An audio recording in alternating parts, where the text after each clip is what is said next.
এই ৩ থেকে ৪ ক্যাটাগরি মানুষের সম্পর্কে আগে থেকেই ধারণা নিয়ে এদের থেকে দূরে থাকার চেষ্টা করবেন।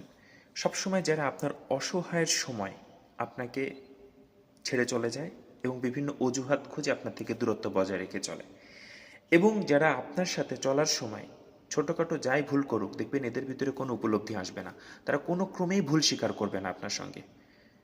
এদের থেকে দূরে থাকার চেষ্টা করুন। আর আসলে যার কাছে আপনাকে প্রতিনিয়ত বারবার প্রমাণ দিতে হয়, আমি এটা করেছি ওটা করেছি, আসলে সত্যিকার অর্থে এত প্রমাণ দেওয়ার কি লাইফে কোনো প্রয়োজন আছে? আপনি একজনের জন্য ভালো কাজ করছেন, ভালো কথা।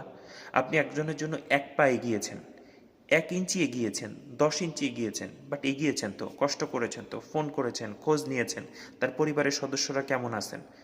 এইটা আপনাকে বারবার বলে বলে বুঝায় দেওয়ার তো কিছু নাই ভাই।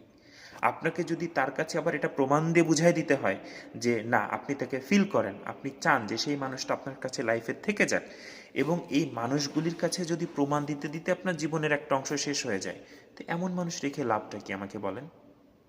আমার কাছে কথা হলো, সেই মানুষগুলি লাইফে থাকবে যারা ছোট ছোট অনুভূতিগুলি বোঝে, কেউ তাকে ভালোবাসে কিনা সে উপলব্ধি করে, এবং তাকে পাশে রাখার জন্য সেও সমানভাবে একটা এফোর্ট দেয়, প্রতিদান দেয়।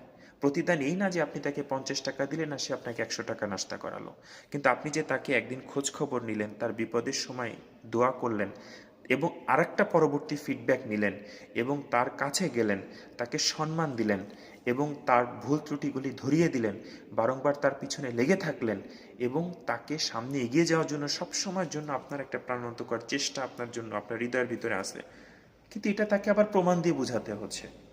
এতই যদি প্রমাণ দিতে হয়, তাহলে ওই মানুষের লাইফে আপনার থাকার কোনো দরকার নাই। তাতে ভালোবাসলে বাসবে, না বাসলে না বাসবে। জীবন অনেক সত্য এবং সুন্দর এবং সরল। ধন্যবাদ প্রিয় বন্ধুরা।